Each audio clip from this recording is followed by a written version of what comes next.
আসসালামু আলাইকুম বন্ধুরা, কেমন আছেন সবাই? আমিও আল্লাহর রহমতে আপনাদের দয় ভালো আছি। তো আজকে আমরা কোরিয়ান ভাষার আরেকটি গুরুত্বপূর্ণ বিষয় বাচ্চিম নিয়ে আলোচনা করব। তো এই বাচ্চিম সম্পর্কে এই ক্লাসটি হয়তো একটু দীর্ঘ হতে পারে, আপনারা ধৈর্য সহকারে মনোযোগ সহকারে দেখবেন, কারণ এই বাচ্চিমের গুরুত্বটা অনেক বেশি। বাচ্চিম জিনিসটা এই যে নিচে বসছে দুইটি বর্ণ, এই নিচে বসাকেই বাচ্চিম বলা হয়। শব্দের নিচে বসাকেই বাচ্চিম বলা হয়। আসুন, বাচ্চিম 7টি শ্রেণীতে বসে আর কি। সেই 7টি শ্রেণীর মধ্যে আবার কিছু ভাগ আছে যেগুলো আমি দেখাচ্ছি।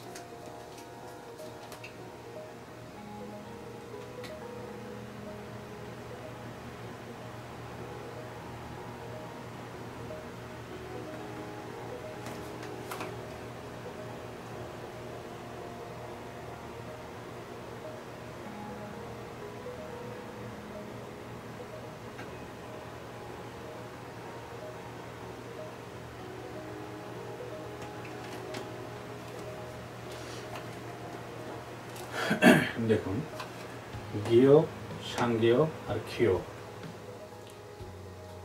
এখানে অনেকেই বলে এগুলো নিচে গেলে, এই তিনটাই নিচে গেলে কি হয়, ক হয় না। এটা ঠিক না। আপনি যদি কোরিয়াতে থেকে থাকেন বা এখনো কোরিয়াতে আসেন, একটু খেয়াল করে শুনবেন কোরিয়ানদের মুখে অথবা লিসেনিংয়ে। একটু খেয়াল করে শুনলেই বুঝতে পারবেন যে আসলে এরকমটি না। এগুলো প্রত্যেকটাই যে নিচে গেলে ক হয় তা না। আমি দেখাবো, এগুলো বিস্তারিত পরে ভেঙে দেখাবো। আপনারা দেখুন, প্রধানত আমরা 7টা শ্রেণীতে ভাগ করি আর কি বাচ্চিমগুলোকে। তারই সেই শ্রেণীগুলো আগে প্রধানত শ্রেণীগুলো দেখাবে। নিয়ন ওপরে বসলেও দন্তের নুন, নিচে বসলেও দন্তের নুন।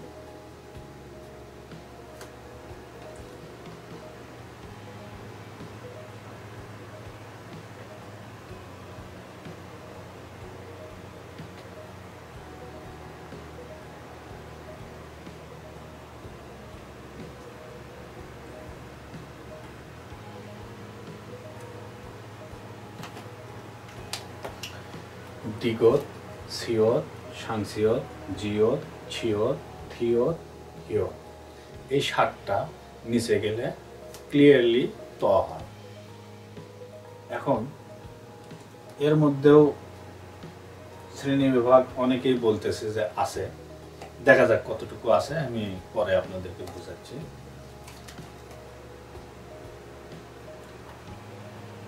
রেওল ওপরে বসলে, মানে ওপরের সারিতে বসলে র, আর নিচের সারিতে বা বাচ্চিমে বসলে ল।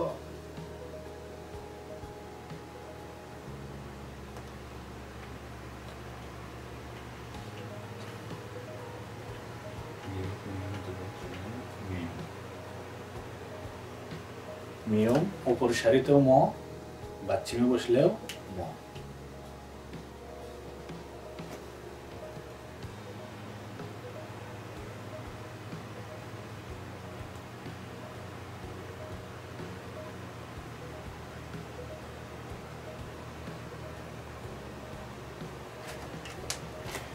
এখানে একটু কথা আছে, সেটা হচ্ছে বিয়োগ আর ফিয়োগ। দুইটাই নিচে বসলে যে প হয় এটাও ঠিক না। বিয়োগ নিচে বসলে পূর্ণাঙ্গ প হয়, কিন্তু ফিয়োগ নিচে বসলে পূর্ণাঙ্গ প হয় না। প এবং ফ এর মাঝামাঝি একটা উচ্চারণ হয়, সেটা আমি আপনাদেরকে দেখাবো। আপাতত এইটুকু জেনে রাখুন যে এটা পূর্ণাঙ্গ প না, ফিয়োগটা পূর্ণাঙ্গ প না।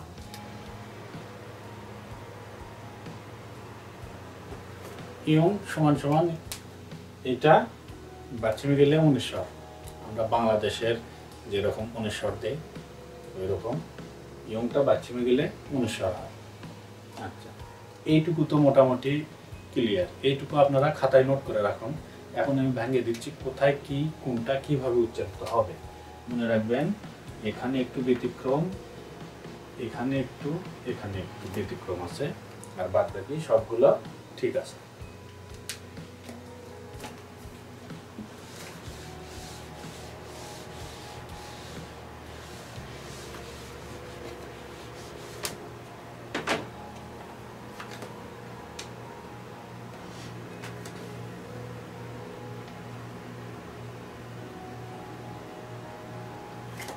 গিয়ক সমান সমান ক, যেমন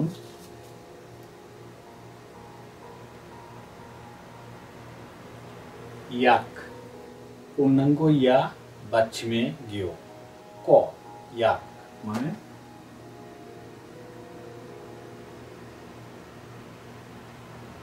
ঔষধ। এখানে গিয়কটা বাচ্চিমে গিয়ে পূর্ণাঙ্গ ক দিছে, ইয়াক মানে ঔষধ। সাংগীয়,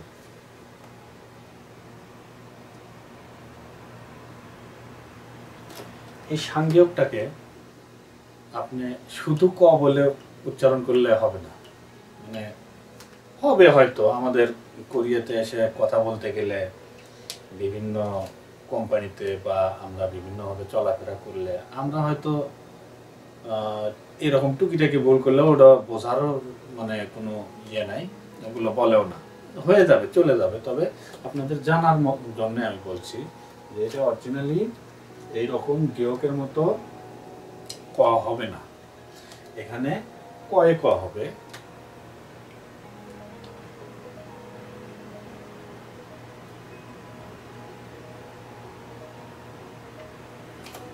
বাক, বিয়োগটা কিন্তু ওই যে আগে তো দেখাইছি এর আগের ক্লাসে যে কিছু কিছু ক্ষেত্রে আপনার বিয়োগ, দ্বিগত, তারপরে জিয়ত, এইরকম কিছু কিছু বর্ণ, কিছু কিছু ক্ষেত্র আছে, ব্যতিক্রম কিছু ক্ষেত্র আছে যেখানে সে পূর্ণাঙ্গ ব হিসেবে উচ্চারিত হবে না, ব আর ফয়ের মাঝামাঝি একটা উচ্চারণ হবে। তারপরে জিয়ত, বুরকির জ আর চ এর মাঝামাঝি একটা উচ্চারণ হবে। এরকম দ, দ আর থ এর মাঝামাঝি একটা উচ্চারণ হবে। কিছু কিছু ক্ষেত্রে এরকম আছে যেটা আমি একটা এরকম আলাদা একটা টিউটোরিয়াল বানিয়ে রাখছি, সেখানে গিয়ে আপনারা দেখতে পারবেন, আমার চ্যানেলে গিয়ে দেখবেন যে ব্যতিক্রম ধর্মী কিছু শব্দ অর্থ আছে যেখানে আপনারা কোরিয়াতে কাজ করতে গিয়ে ওইগুলোই পাবেন, এর বেশি আপনার না জানলেও চলবে। তো এখানে হচ্ছে আপনি সাংগীয়কে কয়েক বাক, বাক। এখন এই জায়গা যদি আপনি বাক বলেন অতটা সমস্যা হবে না, তবে আপনার জানার জন্য আমি বলে রাখতেছি এটা শুধু ক না, কয়েক। এই হচ্ছে কাহিনী। তবে এইটা যখন আপনার এই শব্দের পাশে চলে যাবে, পাশে কখন যায়, পাশে যাওয়ার একটা আপনার ইয়ে আছে, গ্রামার আছে, ওটা আমি গ্রামার ক্লাসগুলোতে গিয়ে আপনাদেরকে বুঝে দেব। এই বাচ্চিমগুলো আবার পাশে যে উচ্চারণ হয় কোন সময়, এটা আপনাদেরকে পরবর্তী ক্লাসে আমি জানিয়ে দেব। এখন দেখেন এই সাং বর্ণগুলো, সাংগীয়ক, সাংদিগত, সাংসিয়ত, এই বর্ণগুলো আপনার পাশে গেলে কিরকম ভাবে ডাবল উচ্চারিত হয়। যেমন যে বাচ্চিম আমরা উচ্চারণ করতেছি, দুইটা বর্ণের একত্রিত করে উচ্চারণ করতেছি, এইরকম দুইটা সাউন্ড ভ্যালু হয়, প্রথমটা শর্ট হয়, পরেরটা কি হয়, লং হয়।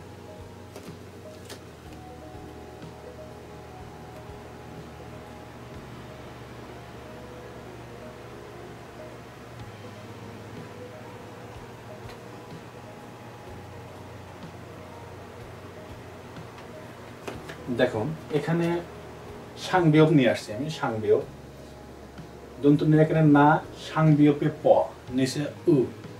এখানে নাপুদা হবে না, নাপুদা বললে হবে না, কারণ এখানে বলতে হবে নাপুদা। তাহলে কি হলো, এই সাং বর্ণগুলা আপনার প্রথম বর্ণের পরে বসলে বা নিচে বসলে, নিচে বসলে অতটা আপনার ইয়ে হয় না আর কি, ডাবল উচ্চারিত হয় না। তবে পাশে বসলে অবশ্যই তাকে আপনার দুটি ধ্বনিতে উচ্চারিত করতে হবে। প্রথম ধ্বনিটা একটু শর্ট হবে, পরের ধ্বনিটা একটু লং হবে।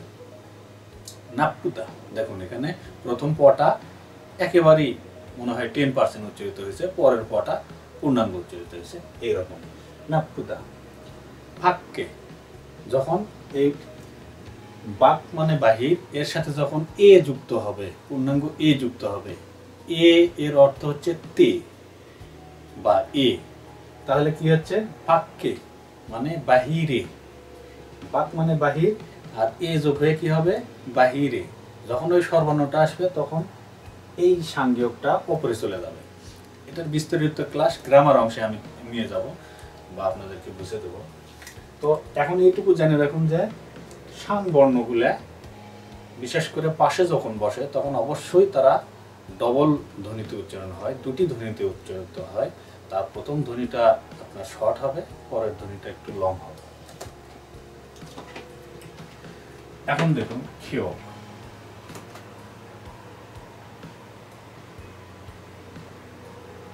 খিওকে খ,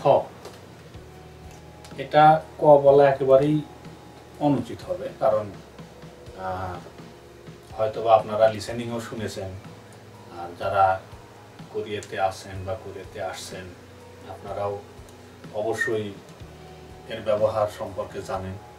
তারপরেও বলে রাখি, অনেকেই ভুল করতেছে বা ভুল ভাল শিখাইতেছে ছাত্রদেরকে, এটা ঠিক হচ্ছে না। যেমন দেখুন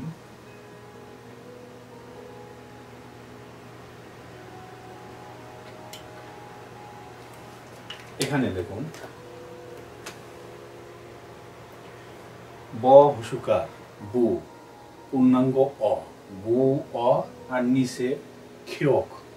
এখন যদি আপনি এটাকে বুয়ক বলেন, ক দিয়ে উচ্চারিত করেন বুয়ক, তারপরে দোলনীয় দংনীয় এইরকম যদি উচ্চারণ করেন তাহলে ওটা সঠিক হলো না, কারণ এটা বুয়ক, বুয়ক পূর্ণাঙ্গ খ, তাও আবার কি একেবারে ভেতর থেকে আপনার ওই মাখরাজের সহিত, আরবি ভাষায় মাখরাজ আছে, ওই মাখরাজের সহিত ভেতর থেকে পূর্ণাঙ্গ খ উচ্চারিত হচ্ছে বুয়ক। এখানে আপনি ক পাইলেন কই? আর এই জন্যই খেয়কটা বাচ্ছিমে গেলে খ হয়।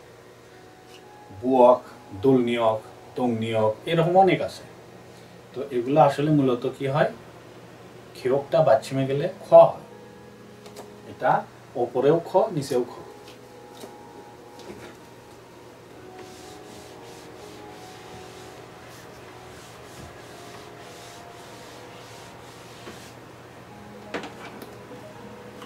তারপরে আর কোনটার সমস্যা ছিল?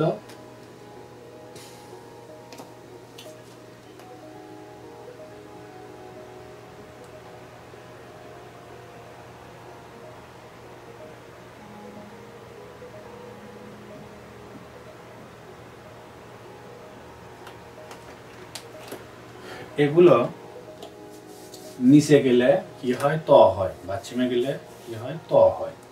এখানে অন্য কিছু তেমন কিছু নাই, যে ব্যতিক্রম তেমন কিছু নাই।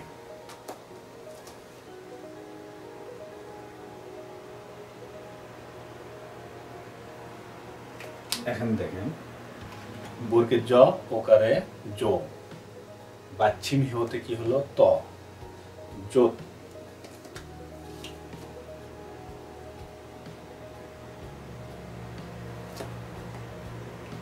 এখন কি হলো, এটা যখন লাস্টে দেখবেন একটা শব্দের লাস্টে যখন দা থাকবে বুঝবেন ওটা ভাব। এখন বাচ্ছিমের পরে, বাচ্ছিম তয়ের পরে একটা গ্রামার আছে, বা এটা আপনারা নোট করতে পারেন যে ওপরের এই 7টি বর্ণ যখন বাচ্ছিমে আসবে, এই 7টি বর্ণ যখন বাচ্ছিমে আসবে তখন ওই বাচ্ছিমের পরে যদি দ্বিগত থাকে তাহলে ওটা কি হয়ে যায়, তয় ত হয়ে যায়। তয় থ না, তয় ত হয়ে যায়। যেমন যোদ্ধা হয় না, এটা যোদ্ধা হয়, তয় ত হয়। দেখুন জিও ওকার নিচে ত, আর বাচ্ছিমের পরে দ্বিগত আসার কারণে এই দুটো কি হয়েছে তয় ত হয়ে এরকম তয় ত হয়েছে। যোদ্ধা, যোদ্ধা না। তারপরে বিভিন্ন ধরনের উচ্চারণ হয়তো অনেকেই করে, না ওগুলো না ভাই, যোদ্ধা না, যোদ্ধা। আচ্ছা, এখন এই সাতটা এরকমই।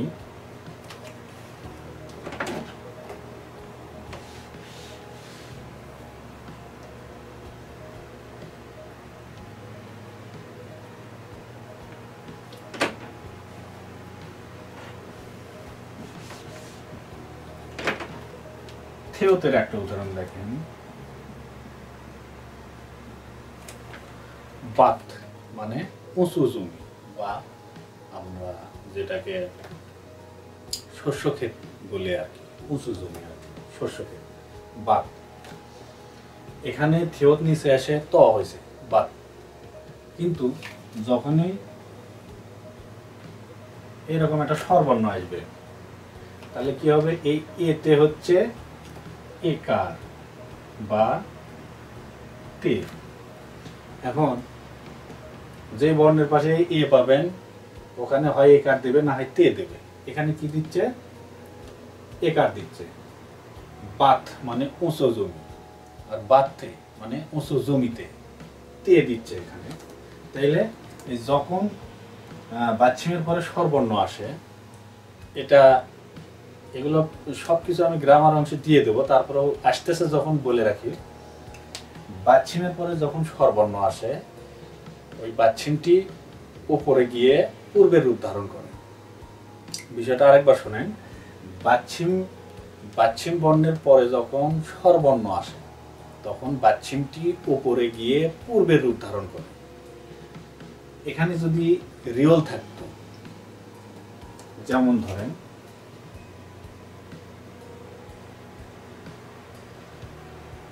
পাল, পাল মানে হচ্ছে পা। এখন এ যুক্ত হয়ে যখনই হবে তখন এখানে ল উচ্চারিত হচ্ছে রেওলটা, কিন্তু এটা তখন উপরে গিয়ে কি হবে, র উচ্চারিত হবে। ফারে, ফারে আপায় মানে পায়ে ব্যথা। এই যে বাচ্চিমের পরে স্বরবর্ণ আসলে বাচ্চিমটি উপরে গিয়ে পূর্বের রূপ ধারণ করে। এই সব কিছু এই গ্রামার অংশে আমি দিয়ে দেব, তারপর যেগুলো আসতেছে এগুলো মনে রাখবেন। তো থিওতটা এরকম, থিওত নিচে গেলেও ত হয়, দিগত নিচে গেলেও ত হয়, সাংসেও ত হয়, এগুলো সবই। আরেকটা উদাহরণ দেই আপনাদের, আর একটু ক্লিয়ার হবেন নি।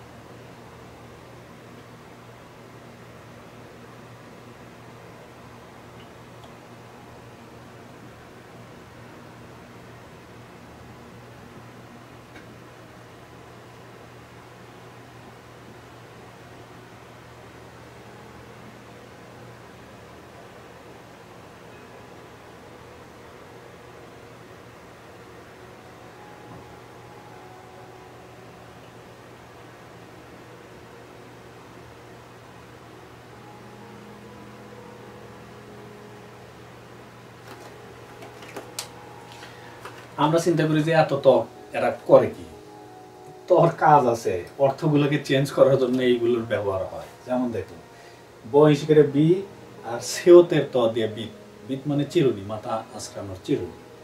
তারপরে বহিষ্কারে বি আর ছেওতের ত, এই বিত, এই বিত মানে হচ্ছে আলো, রুমের মধ্যে যে আলো। বহিষ্কারে বি আর জিওত, জিওতের ত, এই বিত, এই বিত মানে হচ্ছে ঋণ। আমাদের বাংলা ভাষাতেও এরকম আছে, চাল সাল, একই বানান, একই মানে আপনার সাউন্ড ভ্যালু একই, কিন্তু অর্থটা আলাদা। এইরকম কোরিয়াতেও এই জিনিসটা আছে, সমাজচরিত ভিন্ন শব্দ যেগুলো আর কি। তো এই সেওতগুলো দিয়ে এই কাজগুলো হয়, তবে সবগুলোই নিচে গেলে কি হয়, ত হয়।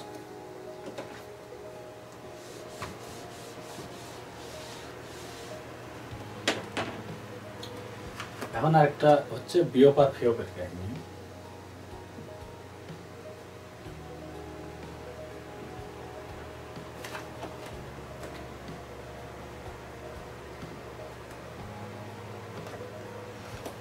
এখানে দেখুন বিয়োগটা বাচ্চিমে গেলে পূর্ণাঙ্গ প হবে, এর কোনো ডাউট নেই।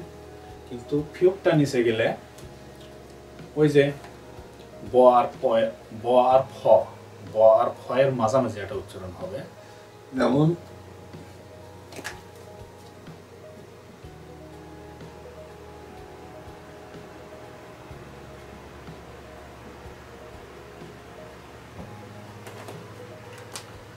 আপ, এখানে আপ না, কিন্তু প না, আপ মানে প আর ফ এর মাঝামাঝি একটা উচ্চারণ হয়েছে আপ।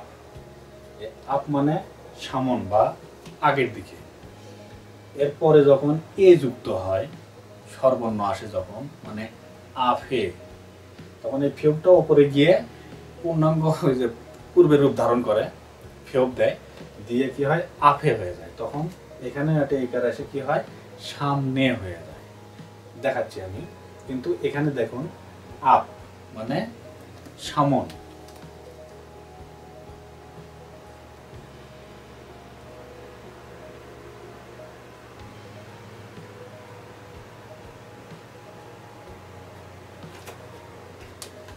ইয়ফ মানে পাশ,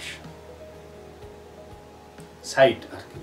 তাহলে এখানে কিন্তু প উচ্চারিত হয় নাই, এখানে প আর ফ এর মাঝামাঝি একটা উচ্চারিত হয়েছে। এটাই হচ্ছে আপনার বিয়োগ আর ফিয়োগের কাহিনী। এটা গড়ে আপনি যদি প পড়ে যান হবে না কিছুই, কারণ আমরা তো কোরিয়াতে কোরিয়ান ভাষার ওপর ডক্টরেট নিতে আসতেছি না। আপনি প দিয়ে উচ্চারণ করে কোরিয়ানদেরকে বললে ওরা বুঝবে, আর আপনি যদি সঠিকটা উচ্চারণ করে বলেন তারপরেও বুঝবে ওরা। কিন্তু জেনে রাখার জন্য আপনারা এই জিনিসটা জেনে রাখার জন্য দেখুন, আর লিসেনিংয়ে কাজে আসবে।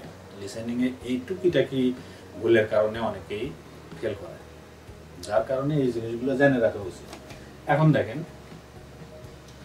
এর পাশে যখন এ যুক্ত হবে তখন ফিয়োগের পরে কি হলো স্বরবর্ণ আসলো, যার কারণে ফিয়োগটা ওপরে গিয়ে পূর্বে রূপ ধারণ করবে। তাহলে কি হলো ইয়ফ আর এ কি হলো ইয়ফে। ইয়ফে মানে পাশ আছে, তখন একটা একার দিয়ে কি হবে পাশে।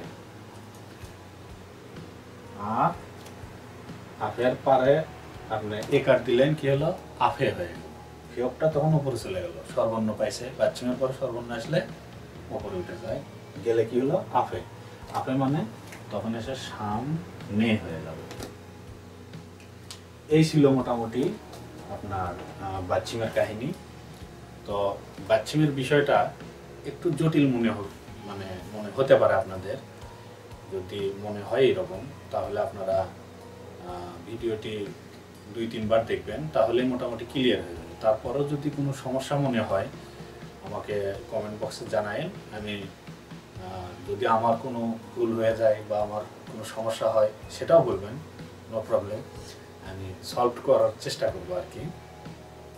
তো ততক্ষণ পর্যন্ত ভালো থাকুন, আর পরবর্তী ক্লাসের আমন্ত্রণ রইল। খোদা হাফেজ।